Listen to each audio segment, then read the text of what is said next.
पारलाखेमुंडी रथयात्रा महासमारोह पालित हो जाइछि।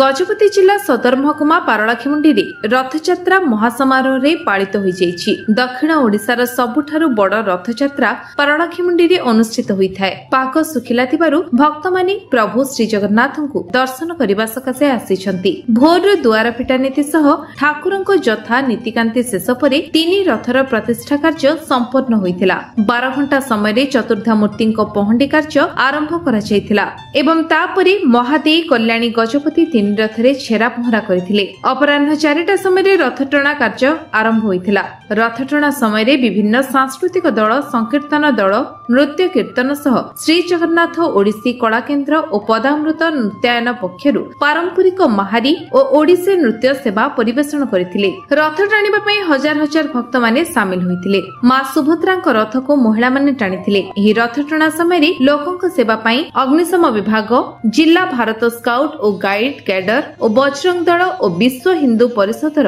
स्वेच्छासेवी माने उपस्थित थिले। स्वेच्छासेवी माने जनसाधारणक निमंते अन्न प्रसाद, ओआरएस, पानीय जल, बजरंग दल और विश्व हिंदू परिषद दल पक्षरु दहीपणा बंटन करथिले। शांति श्रृंखला रक्षा करबा सकाशे पुलिस मुतयन करा जायतिला। तीन ठाकुरଙ୍କ रथ गुंडीचाबाड़ी निकटरे पहुंचीथिला। जिला सूचना और लोकसंपर्क विभाग पक्षरु धारा विवरणी प्रदान करा जायतिला। एही कार्यक्रम रे गजपति जिलापाल विजय कुमार दास सपरिवार, आरक्षी अधीक्षक जतेन्द्र कुमार पंडा, उपजिलापाल अनुप पंडा, पौर परिषद कार्यनिर्वाही अधिकारी, पारलाखेमुंडी विधायक रूपेश पाणिग्राही समेत पौर परिषद अध्यक्ष निर्मला सेठी, जिला प्रशासन अधिकारी समेत हजार हजार भक्त माने उपस्थित थिले।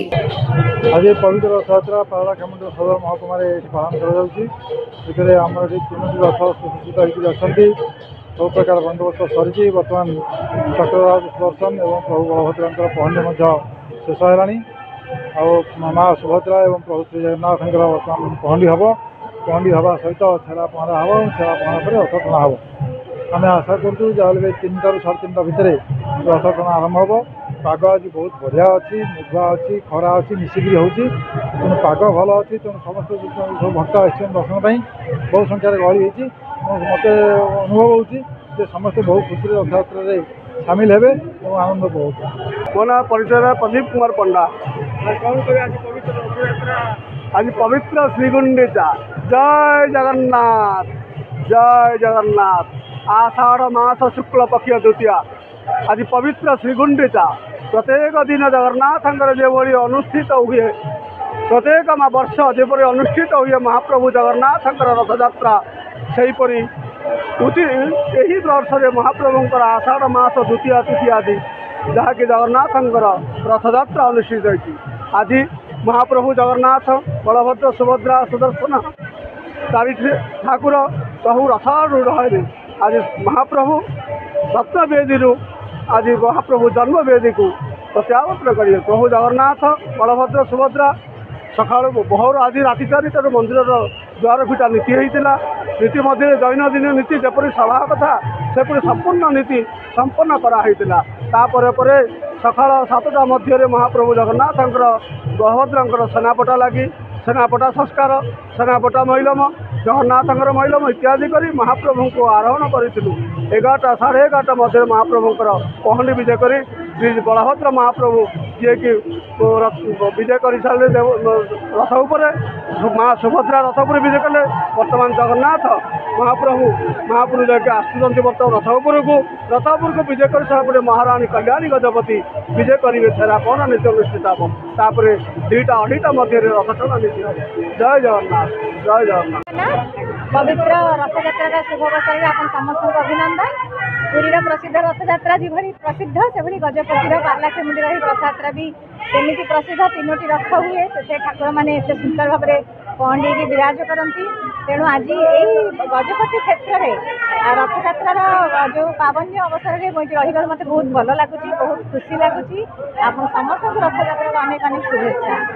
जगन्नाथ गोटे भजन जब कहे कौन कह सामंत तो कहीं ना।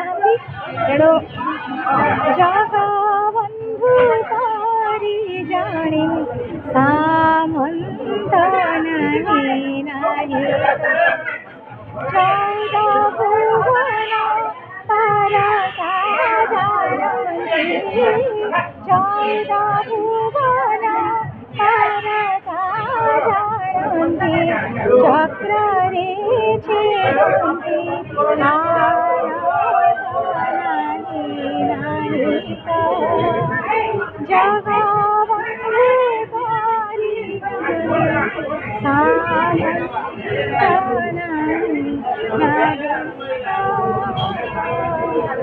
जय जगन्नाथ।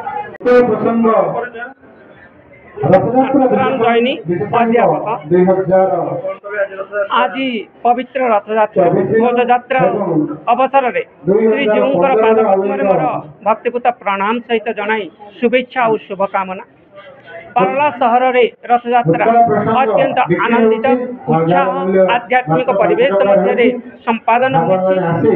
आरक्षी बंधुंकर एवं प्रशासन दुई उभय मिसी जो प्रकार शांति श्रृंखला रक्षा करी अति शांतिर सहित रथयात्रा समापन करिसेंती एवं सेतिपई धन्यवाद पात्र एवं प्रभु जगन्नाथ श्री जगन्नाथ सारा गजपतिवासी को सुख समृद्धि शांति मैत्री एवं सत्य निष्ठा उपरे पर्यवेक्षित करी आगे नियंतु जीवन एतिकी कही मु भगवान को पाखरे पुनर्बार प्रणाम जनाई प्रणाम जनाउछि।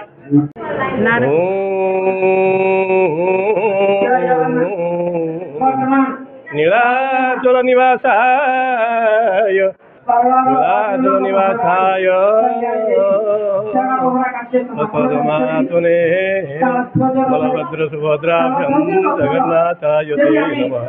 कदाचित् कालिन्दट विपिन संगीत गौरी मदा भ्रीनारी बदन कमला स्वाद मधुप उमातु ब्रह्मा सुरपति गणसार्जित प्रभु जगन्नाथ स्वामी नयन पथगामी भव तुमे जाओ। आज जगतरनाथ जगन्नाथଙ୍କର असीम कृपारू आज पारलाखेमुंडी सहर रे विश्व प्रसिद्ध घोष यात्रा रथ यात्रा आषाढ़ यात्रा पालन करा जायछि एवं तार कार्यक्रम चालू रही बड़ आनंदर सहित खुशी सहित आज रथ यात्रा पालन होती। गजपति जिलापाल महोदय एवं एसपी महोदय एवं एमएल महोदय एवं अन्य उपरित कर्मचारी वृंद सहयोग करी जिला प्रशासन सहयोग करी रथ यात्रार कार्यक्रम को सुचारू रूपे चलती आम निकट में आभार प्रकट करवा कृतज्ञता जनइबा सेमानकर सहयोग एवं जनसाधारण असीम निष्ठा भक्ति एवं यही जो सहयोग कार्यक्रम रथयात्रा कार्यक्रम आनंदर सहित सुचारू रूपे पालन होती एवं भगवान कृपार पाग अनुकूल होती लोक मैंने गरम अनुभव करना आनंदर सहित खुशी सहित जगन्नाथ दर्शन कर माता सुभद्रा दर्शन कर बलभद्र ठाकुर दर्शन कर सुदर्शन महाराज दर्शन कर निज निज जीवन को धन्य कर समस्त मानव जन्म कृतार्थ धन्य हो जाए समस्त पारलावासी अन्य ग्रामवासी अन्य निकटस्थ ग्राम लोक मैंने निजर आखि पवित्र कर कर्ण पवित्र कर मुख नाम नहीं मुख पवित्र कर स्थान को आसी दर्शन कर पाद पवित्र सब इंद्रिय को से आज सक्रिय कर निजर भगवत प्राप्ति उद्देश्य निष्ठा रखी आज रथयात्रा जोग देती प्रतिवर्ष यही रथयात्रा हो श्री जगन्नाथ सुभद्रा बलभद्र सुदर्शन कृपा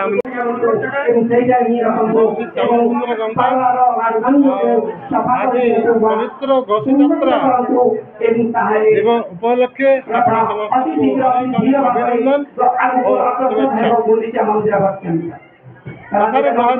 शुभेच्छा। दले दौड़ गोविंद चापे जो मधुसूदन रथे जो दौड़ समय दौड़ चापे श्री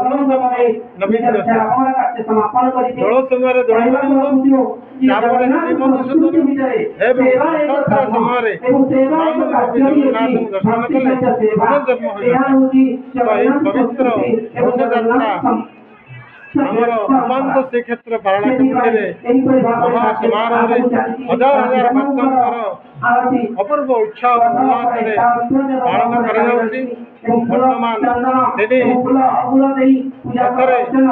महाप्रभु मैंने विजय कले वर्तमान राजमणि राजदेव द्वारा कार्यक्रम बड़वाड़ संकर्षण महाराज बलदेव चौकर आरती वंदना चली अविलंबे